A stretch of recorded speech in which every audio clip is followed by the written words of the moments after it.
Hi, my name is Houston, and this is Media Mood Board.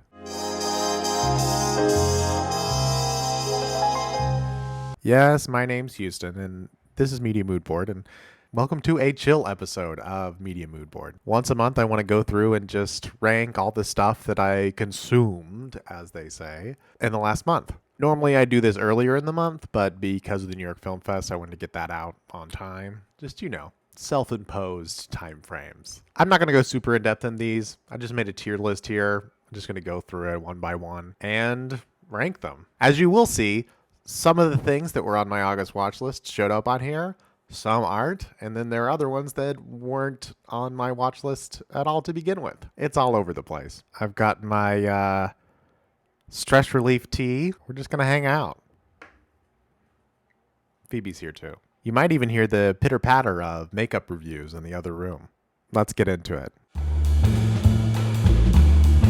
Just in case you haven't seen a tier list before, it's pretty self-explanatory. S is the best. D is not the best. I've got these alphabetized down here between each row. Let's say I thought that After Yang was a B. Arsenic and Old Lace was also a B, but I thought that Arsenic and Old Lace was better than After Yang. I just put it in front. You get it. Okay, so I'm just going to go from the start to the end. I think that makes the most sense. After Yang. So After Yang is kind of this cozy sci-fi movie. I watched it for the cozy post-apocalyptic video. Man, on paper, this was supposed to work so good, and all the reviews for it are pretty good. It wasn't for me. It was really pretty, but just did not engage me in any way. And I like slow stuff, but not for me at least. Not for me. It's about, what's his face? What is this man's name? In Bruges. Colin Farrell. I've really come to appreciate him as an actor in the last 2 years. He plays a guy in the future who sells tea, and they have a robot son who breaks, and he tries to fix it. He goes on a little journey to fix it, and it's more about him connecting with his family and the family unit. It has great opening credits. The opening credits are incredible. If you haven't seen those, you should see them, and maybe I'll even put them up here. Starting, ignite, starting, reset, starting, starting, starting,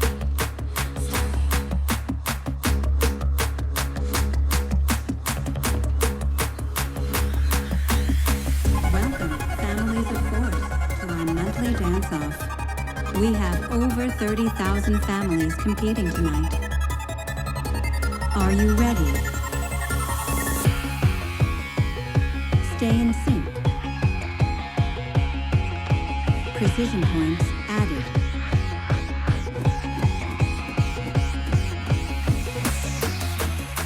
Take flight.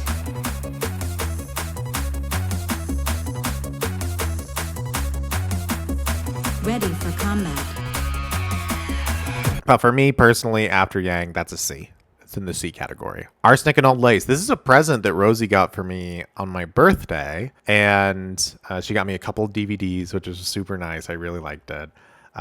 This is one I was excited to watch together. It's got a great Criterion cover, looks just so cool. It's this old spooky stage play that got adapted with Cary Grant. The basic premise is his two aunts are killing people, and he finds out about it. It all takes place within the bottom floor of their old mansion. These old stage play adaptations are so fun to watch, just to see what they do, how they adapt it from the stage, and also just does it work, And mixed with it's an older movie. I think it came out in the 40s. Hold on, when did it come out? Yeah, 1944. So it's got that going for it, but it felt very modern in many ways. But like a lot of stage adaptations, it's too long. It didn't hit the same way. There are parts of it that are dark that you're like, whoa, I can't believe that.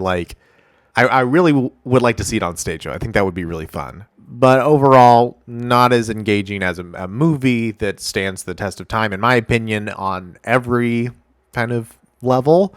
But from production design and the acting is really fun. I'm going to say this one's a B. Black Rain, I'm putting it S. I'm just going to go ahead and put it there, and then I'm going to talk about it. This is a World War II drama by Shohei Imamura. I'd never heard of him before, but in July, There's a streaming service called Mubi, which I have a yearly membership to. And what they used to do, which they don't do anymore, which is a little upsetting, but it was a streaming network where they would present you a movie a day. Say, here's what we've curated for today. Watch it if you want to. Don't watch it if you don't want to. I decided in July I was going to watch every movie of the day that I could. 2 of his movies were near the end of the month, and they both show up on here. I thought both of them were incredible. But this one, it's probably one of my favorite movies now. It's about this family who lives in Hiroshima. America drops the bomb, and we start out him trying to find his family in the wreckage, and you see these people who've been affected by the bombing, and which is harrowing. And he finds his family, and they move out to the country. That's just the opening. That's not where we stay. And then we see them all move out to the country, and the movie's really about just people trying to live their lives in the shadow of all this stuff that happened. Like, just moving on. It's not necessary. It's not really about what happened at Hiroshima.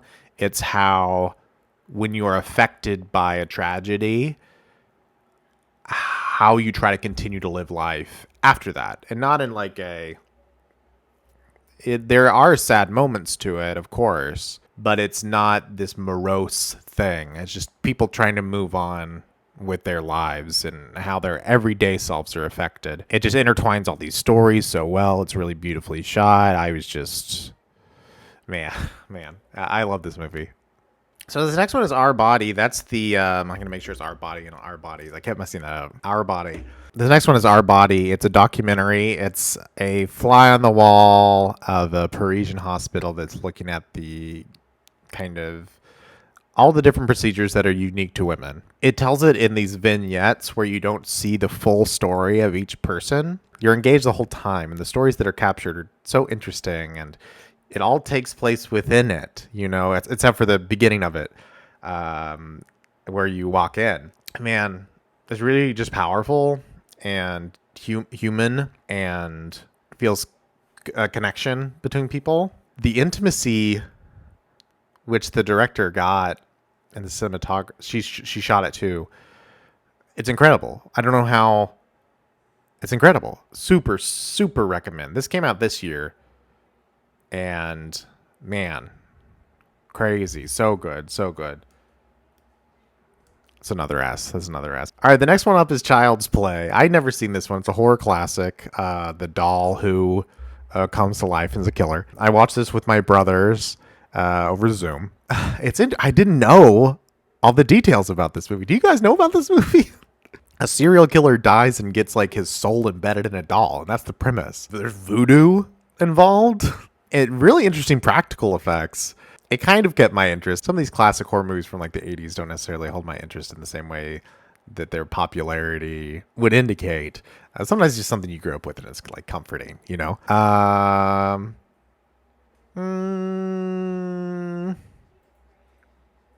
I liked it better than After Yang. I did. We'll say it's a C though. Haunted Mansion. This is the new Haunted Mansion. I really love the ride at Disneyland. It's super cool. I love the practical effects, and I mean Disney's just cool in general. Sorry, these Disney live actions are always kind of a mess, and you know that going in. But man, who plays the lead in this? It's the dude from Sorry to Bother You, Lakeith Stanfield. Man, there's no reason why he should go as hard as he did in this movie. He has to give this monologue about, I won't spoil it, but he has to give a dramatic monologue, which makes no sense. And he just sells it. And everybody's kind of selling their role. They're having a good time. But overall, like as a movie itself, did I like it better than Child's Play? Duh. I'd probably watch it again before I watched Child's Play again. But Child's Play is probably a better movie. Yeah, sorry. High and Low, Akira Kurosawa's crime drama. Apparently the earlier title, or maybe what it used to be called, or maybe its actual translation as like Heaven and Hell. It's kind of, the whole movie split up into 3 segments. It's an interesting movie because you never know when it's going to end. The first portion, the heaven portion, there's this businessman, a child gets kidnapped, the police come to try and help, and it's all like in a single another bottom floor of a house as they're negotiating via phone with this hostage. What's that called? Kidnapper? Yeah. And then the second act is kind of the police investigation of it. And then the third act is kind of sees everything from a different point of view. Split into different parts, and each one tells a different perspective on the story, each that takes different techniques of storytelling. One is very like list based, and despite it being a very dry procedural, it's still extremely interesting to watch. And then there's ones where like the camera is like movie is shaky and like real gritty, and then there's ones where it's just like super static, sharp, one location, you know, for a long, long time. This is a movie that the whole is greater than its parts, because all the parts are good by themselves, but all put together, it just tells this really full story that's just, it's Kurosawa, so it is, of course, well done, but it's just, you can see the craft in all this, and it's just so well done. Yeah, it was great. It didn't hit me emotionally as much as Black Rain or Our Bodies did.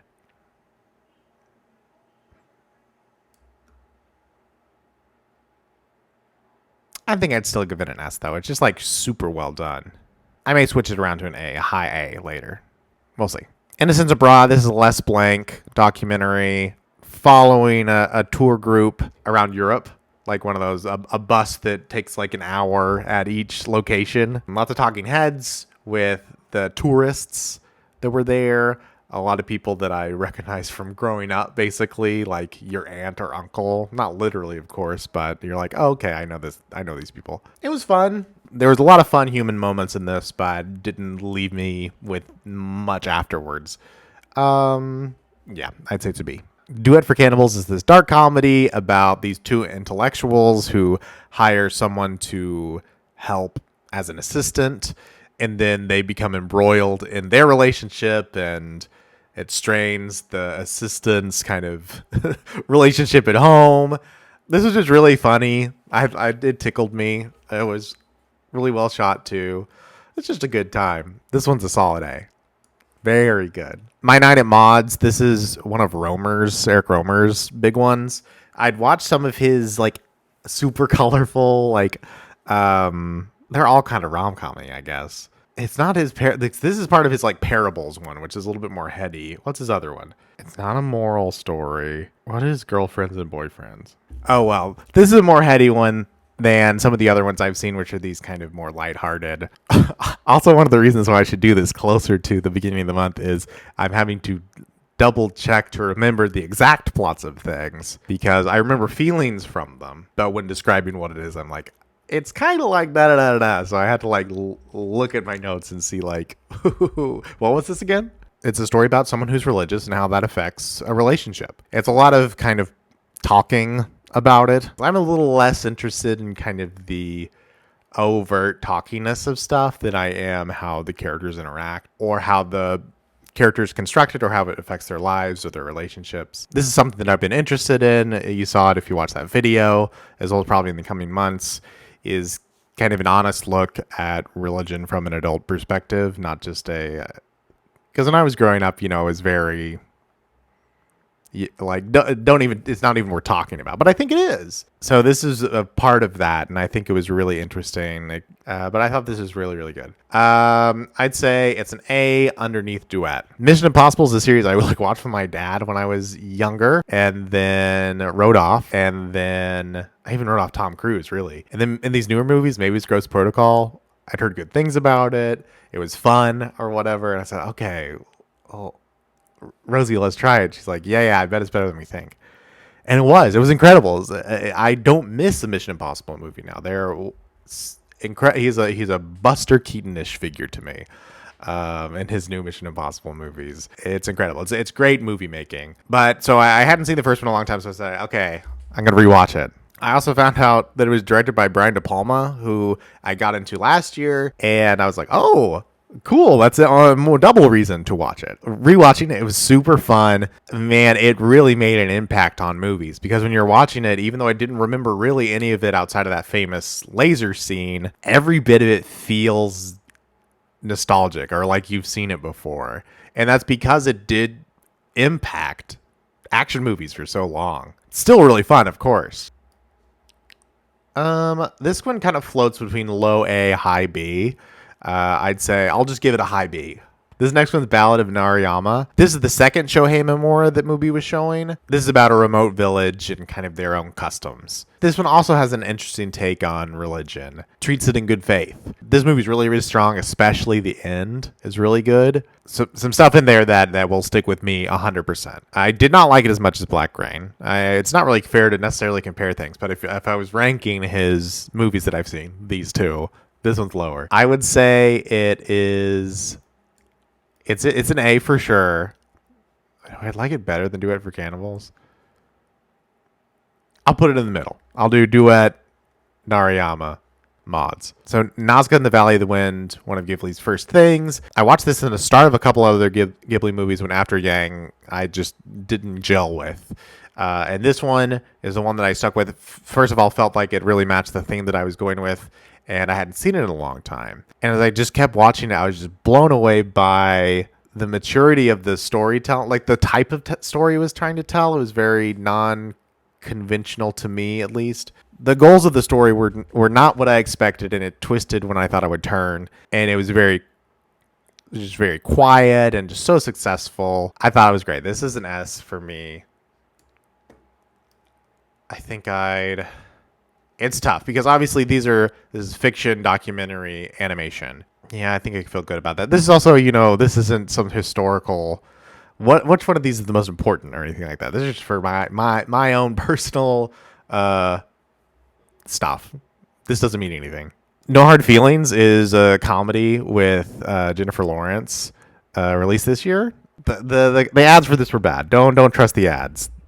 I love trailers, but this one didn't do it justice. I thought this was a really strong performance from her. There's this one scene on a beach, which is maybe one of my favorite scenes of the year so far. There's really strong character work, and it really has a heart. This one's a high B for me. High B. Check it out. That was No Hard Feelings. I like that one. Next up is Renfield. I was really excited about this one. I like Nicholas Hoult. I like Nicolas Cage. The two Nicholases. It's a dark comedy about Dracula's assistant. Man, this one, they didn't get it, unfortunately. The writing wasn't there. The lead performances were all great. Nicolas Cage's Dracula was so good. He should be in another vampire movie, not obviously Vampire's Kiss, but like he should be in a new vampire movie that's kind of like Gary Oldman-y vampire, but just with a better script. Somebody get Nicolas Cage back in a vampire movie with a better script. Not fun, unfortunately. Safe is a movie by Todd Haynes, who directed Carol. That's the only other thing by him I'd seen. It was leaving the streaming services that I had in August, so I said, okay, well, it looks interesting. I like Julianne Moore, who's very young in this. I think this may even be her first movie. This is a movie about Julianne Moore, who slowly thinks that she's getting sick, and you're not sure if it's real or not. I don't like the word lynchy, because I think that that's all that was used. That's just used to describe any movie that's weird. And also, like, some Lynch stuff is good for me, but I'm not a huge Lynch guy. But this is what I want Lynch to be, is Safe. This Safe movie. Great. This movie, great. There's some stuff in here I'm just like, oh, that's magic. Like, I had to, like, rewind scenes just to watch it in the moment. Like, so good, so good.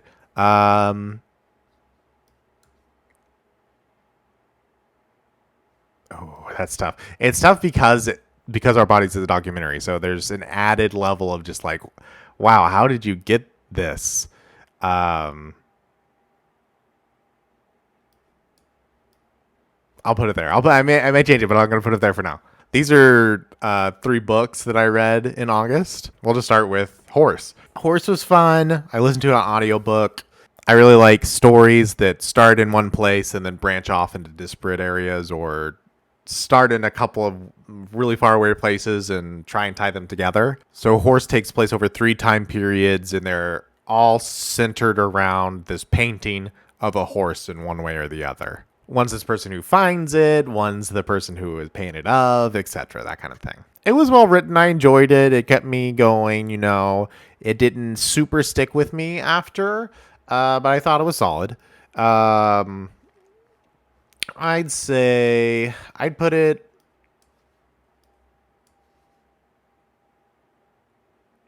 Yeah, something like that. So like in a mid B. Because I mean, like, obviously you'd watch a movie's easier to watch, but as far as like just thinking about it, I think it would go in between these two as far as like what I'd rank it quality wise. Yeah. Joseph Smith and the Mormons, comic book by Nova and Sciver. It's an epic about the founder of the Mormon Church, another faith based thing. This is the best thing he's done. No question. Um,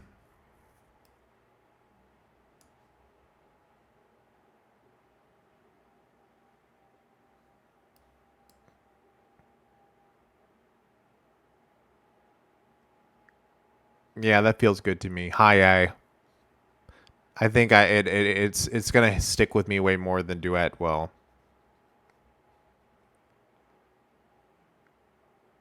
Yeah.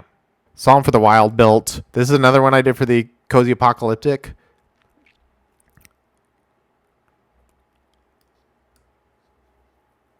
Not for me. Well, hold on. It was better than Renfield. It wasn't.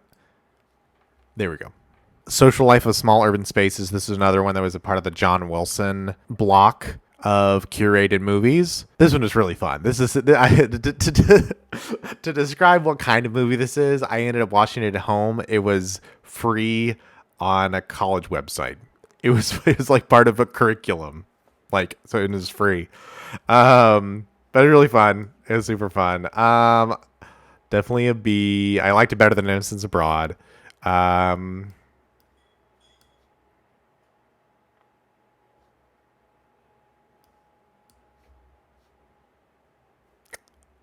Did I like it more than Horse?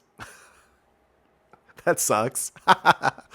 uh, yeah, I did. I did though, because it's just like it's just looking at like three different, not just three, more than that, outdoor spaces, and being things like, all right, we tracked watch the shadows, and it'll show like a bird's eye view, and it'll show the shadows, and it'll show the people like moving around and like making these observations about just like how we move around the world and how we interact with public spaces.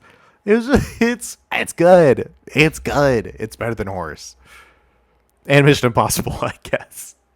The last two, Teenage Mutant Ninja Turtles, Mutant Mayhem, super fun, super fun. It really. I wasn't sure exactly what to expect going in. I thought it would be pretty, and I was really impressed by the Spider-Verse movies. And I was like, okay, will this be good? It looks cool, but will it be good? Turns out it was. I feel like it had more to say than the new Spider-Verse movie. And I think I like it. I don't know. It's tough because I think that the Spider-Verse movie takes more swings artistically, but the story is not anything for me, the new one. And it feels this movie, Ninja Turtles, feels like it has a lot of heart to it. It feels like it was made because people wanted to make it. I don't necessarily feel that with the new Spider-Man movie. It's not as polished as Spider-Verse. It's not as polished at all. And it is more of a kid's movie. And there's nothing wrong with that.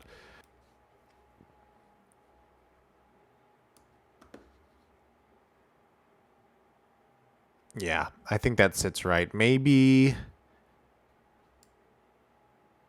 Yeah. The thing I will say with this though is I hope there are more movies like this than there are like Spider-Verse. This is The Witch's Mirror, just a super solid Mexican Gothic horror movie. Kind of like Rebecca a little bit, story-wise. Looks super cool.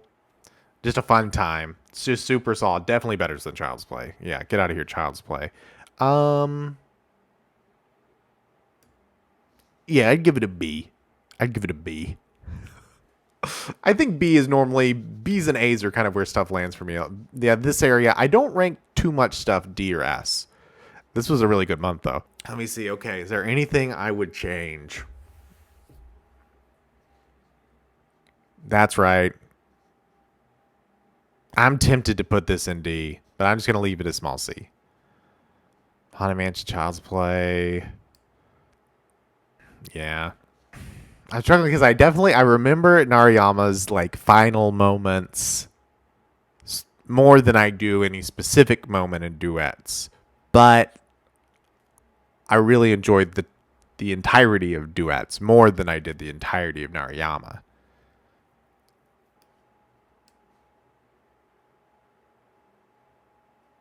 Yeah, I'll just switch them. I'll switch them.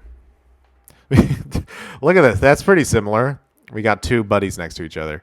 And then the S rank. Is there anything I need to kick down into A? No. Yeah, this all feels right to me. This feels good. Okay. This is it. This is my ranking for August. Oh yeah, I said I go over what I did for the New York Film Fest. Yeah, stick around if you guys care. Okay. My idea with this was to focus on movies that A, of course, that I wanted to see, but B, that I probably wouldn't get to see otherwise. It's like, of course, I want to see Priscilla. Maestro looks incredible, and I did want to see it in the fancy Atmos screening, but it's like $100 per ticket, which is crazy. I understand why, but I didn't want to. I would be going with Rosie, so I didn't want to spend $200 on tickets. I want to see Evil Does Not Exist, Probably I'll see Ferrari. I want to see May December. I really enjoyed Safe, obviously, so I want to see more Todd Haynes stuff. But I know that all of those, The Taste of Things, I know all of these will probably come to wide release, more likely than not. Obviously, I have access to New York City, so even things that wouldn't get normally super distributed, I'll probably get the chance to see. Anatomy of a Fall, for instance, is showing in normal theaters out here, like in November. So it's like, some of the stuff will be released on Netflix. So, but long story short, I'm prioritizing movies that I want to see that I may not get the chance to see otherwise, at least on a big screen. So here's my short list. I'm not going to go super in depth in them. My number one priority was seeing Hong Sang-soo's In Water. Maybe I shouldn't have wasted a pre-sale on that, but I don't care. I wanted to see it. This is my number. That's the one. If I didn't see that, I would be mad at myself. And one of the main reasons why I even bought a pass in the first place was so that I could see this. Then I got tickets to the Godard, Wang Bing, Pedro Costa triptych.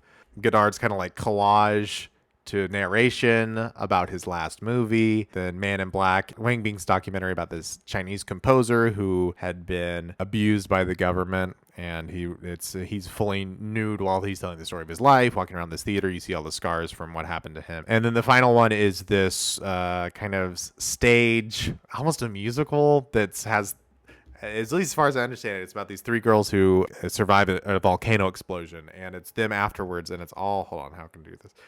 Three of them are walking around the volcano afterwards, and they're singing. The Godard and the Pedro Costa one makes sense because they're kind of these works in progress thing. I don't know how Wang Bing's goes into that, but I'm really interested to see. He'll also be there for a Q&A after, which is super exciting. Then Inside the Yellow Cocoon Shell, which is this story about this guy whose family relation dies. He goes back to their village for the funeral, and everyone around him is religious, and his agnosticism is put to the test or put into question, whatever, because of the religion around him. As we talked about here, I'm interested in seeing these good faith religion things. I think that's really, really interesting. I also heard amazing things about the cinematography in this. It's also, I got into a lot of slow cinema stuff this year, like Bellatar and stuff. And this is in that storytelling style. Seeing those fully immersed is it's a very special movie experience if you can get in the zone. So I'm hoping this one gets me in the zone. And then I got tickets to another one of the Currents offerings, which is Last Things, and then followed by the short Labyrinth sequences. Last Things is the story of Earth as told through rocks. It's kind of following the story of rocks as the main character of Earth, basically, with snippets from old sci-fi novels and stuff like that in it. I'm a big fan of unconventional or artsy-fartsy sci-fi stuff. So I'm really interested to see what they do with that. The director will be there as well. I'm really excited to hear from her and what she has to say about her process or what she's trying to do or the things that she pulled and what's all that stuff. And it's opened up by something that may be the most unique to see at a festival I won't see anywhere else. It's by, I think his name Blake Williams. He is an experimental 3D movie guy. So how many movies are going to show experimental movies?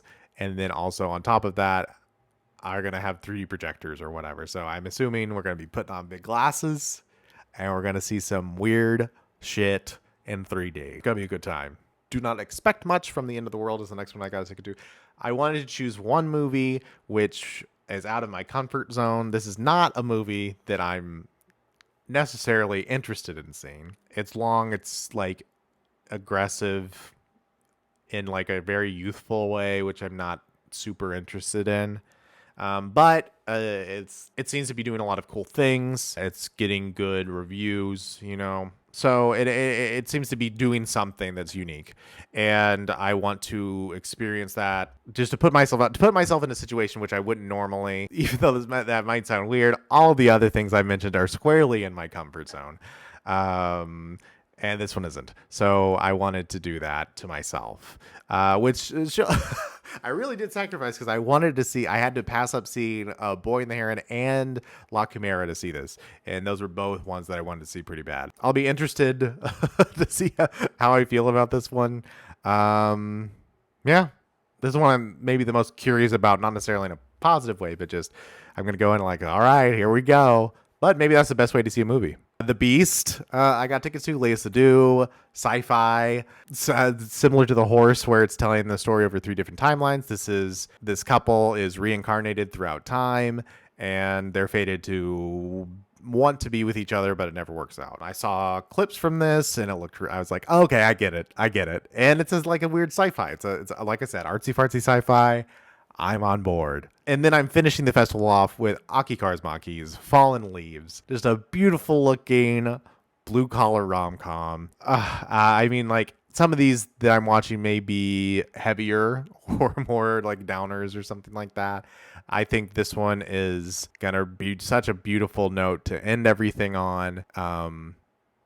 The festival, I mean. I'm super excited. What a great way to end cap it. Just got lucky with the timing on it. But that's it. Those are all the things that I will see. I will be tempted to also see other movies that month probably. But at the minimum, it's going to be a jam-packed October, even if I just saw what was going on at the festival. Thanks for sticking around for this chill media mood board episode. If you liked what you saw, feel free to subscribe here on YouTube, or you can follow us on Letterboxd. I'll have all the details in the description below. I'll be back next week with another hyper-specific entertainment list. My name's Houston. This is Media Mood Board. Bye.